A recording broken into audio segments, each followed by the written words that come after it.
Hello mister துரை, வாங்க உட்காருங்க. அர்ஜென்ட்டா ஒரு மெயில் அனுப்பணும். ஒரு 2 மினிட்ஸ் வெயிட் பண்றீங்களா? பரவாயில்ல sir.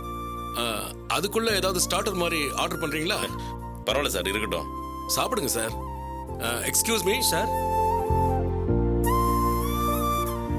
Sir veg soup okay? சரிங்க sir. 1 veg soup please. Life எப்படி ஆயிடுச்சு பாத்தீங்களா? பொண்டாட்டி பிள்ளைங்க கூட இல்லாம இருந்துடலாம், ஆனா இந்த லேப்டாப் இல்லாம இருக்கவே முடியாது. நம்ம உடம்புல ஒரு பார்ட் மாதிரி எங்க போனாலும் தூக்கிக்கிட்டு சுமந்துக்கிட்டே இருக்க வேண்டியதா இருக்கு.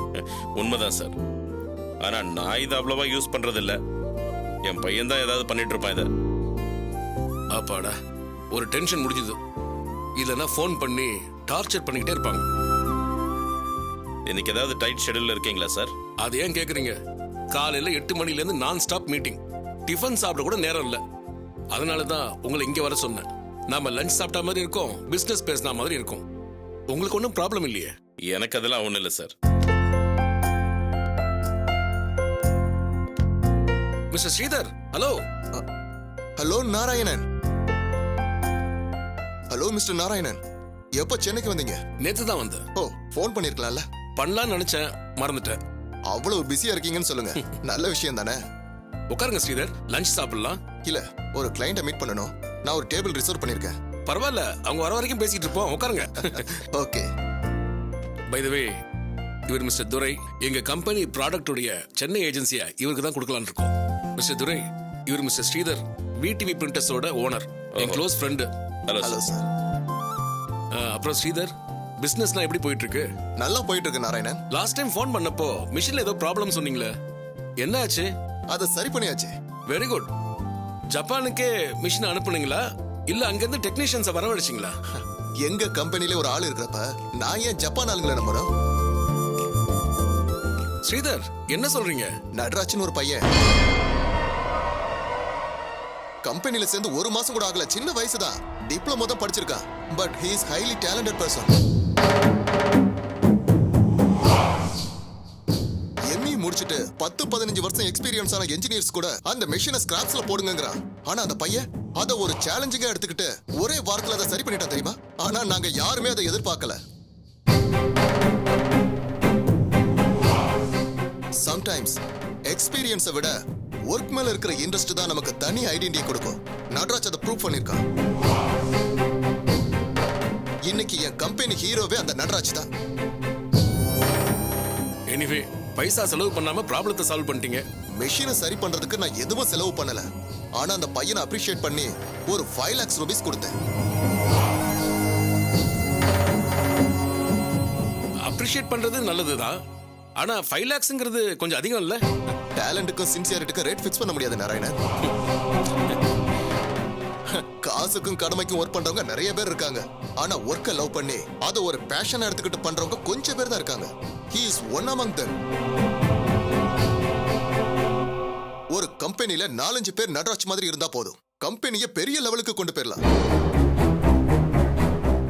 ஸ்ரீதர், இந்த மாதிரி டேலண்டான ஆளுங்க கிட்ட ஒரு ரிஸ்க்கும் இருக்கு.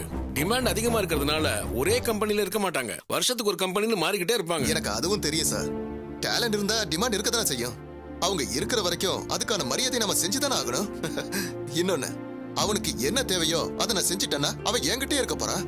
அவன் எங்க போய் பெரிய ஆளானாலும் எனக்கு ரொம்ப சந்தோஷம் தான் சார். Excuse me. வாங்க, நான் இங்க தான் இருக்கேன். Okay okay. சாரி, கிளைண்ட் வந்துட்டாரு, நான் கிளம்புறேன். Okay, you carry on. Okay okay வரேன் சார்.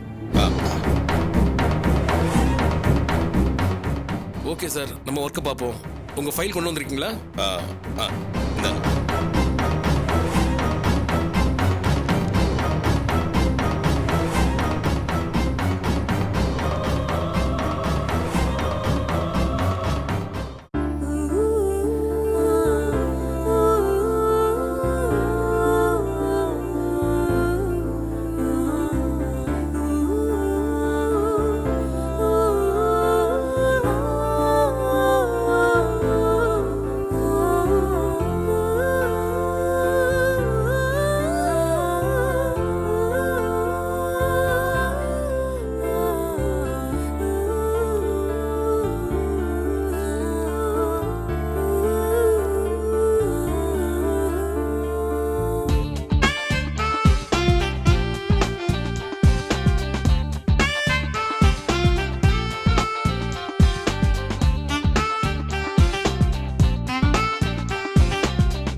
காலேஜ் கிளம்புறேன். நிவேதி ஒரு நிமிஷமா. இங்க பாரு, வெறும் வயித்தோட வெளியில போக கூடாது. இந்த பாலையாவது ஐயோ குடிச்சிட்டு போ. சித்தி, நான் தான் சொன்னேன்ல இன்னைக்கு நான் விரதம்னு. இங்க பாரு, விரதம்னா பால் குடிக்கலாம், சாமி ஒண்ணும் கோச்சுக்காது. ஐயோ ப்ளீஸ் சித்தி, இன்னைக்கு முக்கியமான விரதம். கண்டிப்பா இந்த பரீட்சையில பாஸ் ஆயிடுவ, கவலையே படாத. தேங்க்ஸ் சித்தி, குடுங்க. ஏய், பாத்து பாத்து பாத்து, பொறுமையா குடி. ஐயோ. சரி நான் வரேன் சித்தி. ஆமா ஆமா ஆமா ஆமா சொன்னாப்ல அதே ஃபைனல் பண்ணிடலாம்.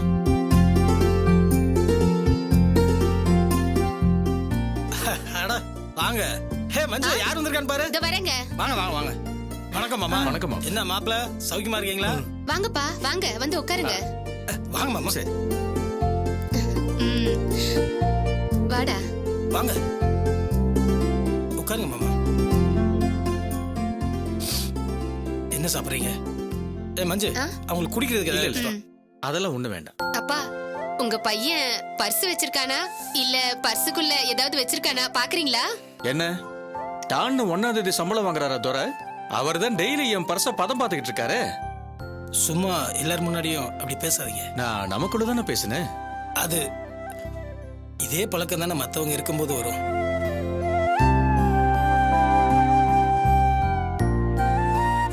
மாப்பிள்ளைக்கு செமஸ்டர் முடியட்டும், அதுக்கப்புறம் என் பிசினஸையே அவர் பார்த்துக்கிட்டோம்.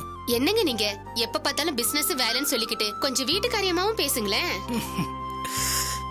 எல்லாம் நீ பர்ஸ்ல ஆரம்பிச்சு வச்சது. பாத்தீங்களா, முடிஞ்சு போனதை நீங்க ஏன் மறுபடியும் ஆரம்பிக்கிறீங்கன்னு ஷியாம் மனசுக்குள்ளேயே உங்களை திட்டுறாங்க. உனக்கு எப்பவுமே எல்லாத்துலயுமே விளையாட்டு தான். என்னங்க, மாப்பிள்ள உங்ககிட்ட முக்கியமான விஷயம் பேசணும்னு சொன்னார்ல, அது என்னன்னு கேளுங்க. ஒன்றும் இல்லை, நல்ல காரியமா பேசலாம் தான் வர சொன்னேன். நேத்து யதார்த்தமா நிவேதிதாவோட ஜாதகத்தை பார்த்தோம். அவளுக்கு ஏதோ தோஷம் இருக்குதான். இல்ல 22 வயசுக்குள்ள கல்யாணத்தை வச்சுக்கலான்னு சொல்றாங்க. இல்லைன்னா கொஞ்சம் தள்ளி போகுமா. அதான் உங்ககிட்ட பேசிட்டு ஒரு 2-3 மாசத்துல கல்யாணத்தை வச்சுக்கலாமேன்னு வர சொன்னேன்.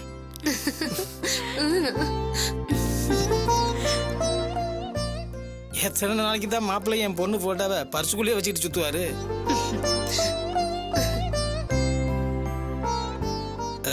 இதுக்கப்புறம் நீங்க தான் முடிவு சொல்லணும். இதுல சொல்றதுக்கு என்ன இருக்கு? நம்ம வீட்டை பொறுத்த வரைக்கும் நீங்க ஒரு முடிவெடுத்து அதை நாங்க வேணாம்னு சொல்ல போறோம்.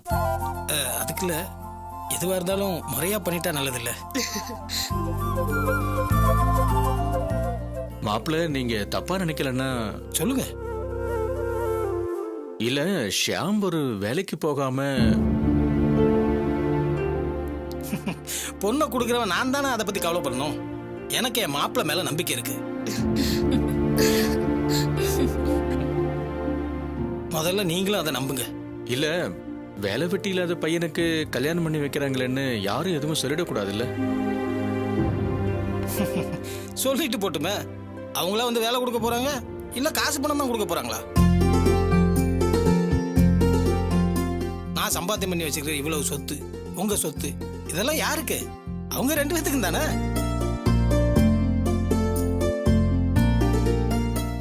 மாப்பிள்ளைக்கு எந்த மாதிரி பிசினஸ் அமைச்சு கொடுக்கணும்னு எனக்கும் தெரியாதா? நிவேதிதா ஜாதகத்துல தோஷம், அதை சரி பண்றதுக்கு தான் அவசர அவசரமா அந்த கல்யாண பேச்சு எடுத்தது. மத்தபடி வேற ஒண்ணும் இல்ல. சரி மாப்பிள்ள, நீங்க பார்த்து எது செஞ்சாலும் எங்களுக்கு ஓகே தான். என்ன சொல்ற? மஞ்சு, நிவேதி கிட்ட இத பத்தி ஒரு வார்த்தை சொல்லிட்டியா? அவ படிப்பு முடிக்கணும் அது இதுன்னு ஏதாவது சொல்லிட போறா. ஐயோ அத்தை, கல்யாணம் பண்ணிட்டு காலேஜுக்கு போட்டோம். மாப்பிள்ள என்ன வேண்டாம் நான் சொல்ல போறாரு. ஐயோ அப்படிலாம் எதுவும் மாமா. ஆக நீயும் எப்பதான் இருந்திருக்க. இருந்தாலும் நிவேதி கிட்ட ஒரு வார்த்தை சொல்லிடுங்க மாப்பிள்ள. என்ன அத்தை, நம்பிக்கை இல்லாத மாதிரியே பேசுறீங்க. நிவேதிட்ட போய் இந்த மாதிரி ஜாதகத்துல தோஷம், ஒரு 4-5 வருஷம் கல்யாணம் தள்ளி போகுதுன்னு சொன்னா நான் இப்பவே ஷாமாமா கட்டிக்கிறேன்பா. ஏன் அவங்க பழகிறது உங்களுக்கும் தெரியாதா? தெரியும், இருந்தாலும் ஒரு பேச்சுக்கு சொன்னேன். அம்மா, என் பொண்ணை பத்தி நீங்க கவலைப்படாதீங்கம்மா, அதெல்லாம் நாங்க பாத்துக்கிறோம். அப்ப நல்ல நாள் பாத்துக்கலாம்ல. அதான் நான் சொல்லிட்டேன் மாப்பிள்ள. டேய் சாதிச்சுட்ட.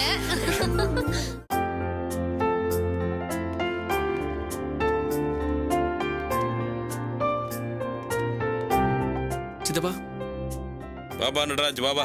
இதோ ஒரு முக்கியமான விஷயம் பேசணும்னு சொன்னீங்களே, கம்பெனில பெர்மிஷன் போட்டு வந்திருக்கேன். வா பேசுவோம். வா வா வா.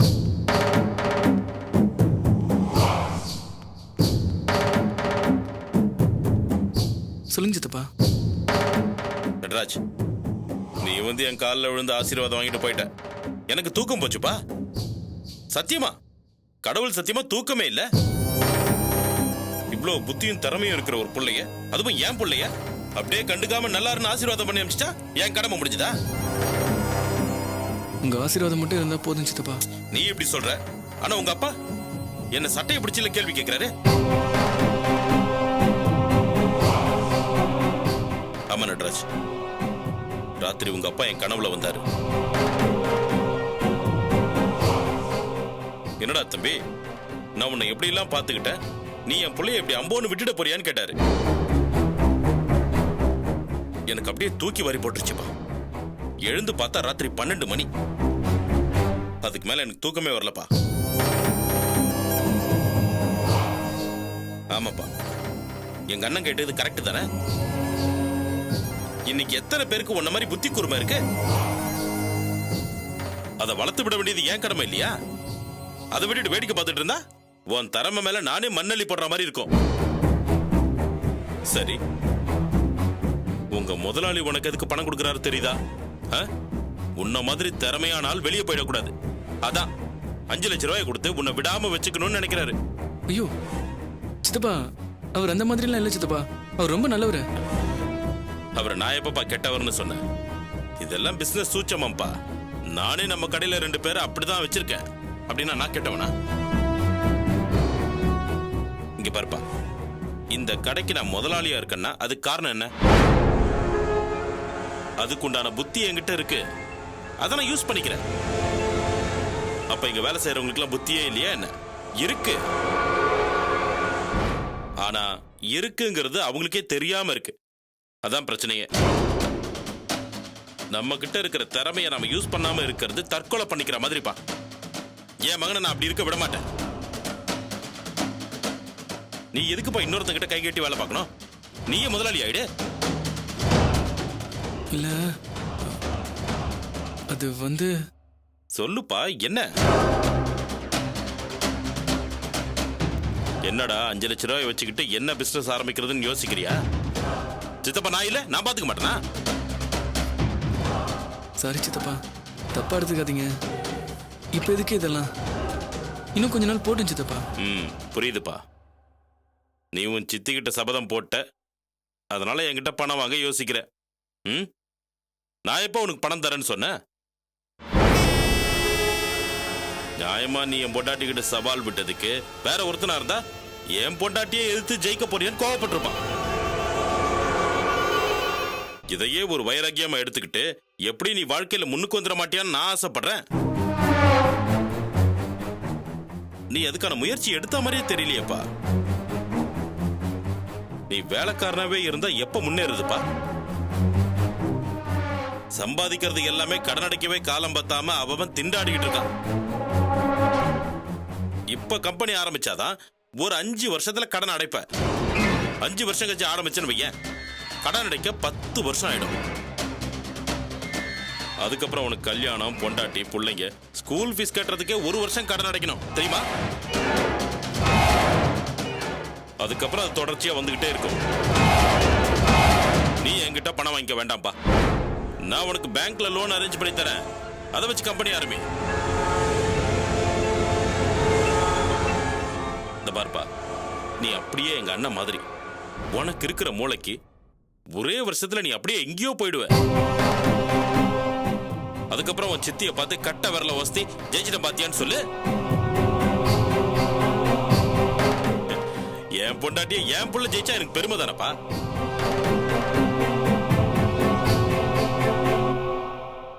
என்னப்பா நான் இவ்வளவு தூரம் பேசிட்டு இருக்கேன், நீ எதுவுமே சொல்லாம இருக்க? நான் உன் நல்லதுக்கு தான் சொல்றேங்கிற நம்பிக்கை உனக்கு இருக்கா? ஆ இருக்கு சித்தப்பா. அப்புறம் என்ன சரின்னு சொல்லு. ஆ சரிங்க சித்தப்பா. இப்பதான்ப்பா எனக்கு ரொம்ப சந்தோஷமா இருக்கு. ஆ? நான் எல்லா அரேஞ்ச்மெண்ட்டையும் பண்ணிட்டு உனக்கு கூப்பிட்டுமா? ம் சரிங்க சித்தப்பா. சரி, நீ ஏதோ பெர்மிஷன் போட்டு வந்திருக்கேன்னு சொன்னல, நீ கிளம்பு. சரி நான் வரேங்க சித்தப்பா.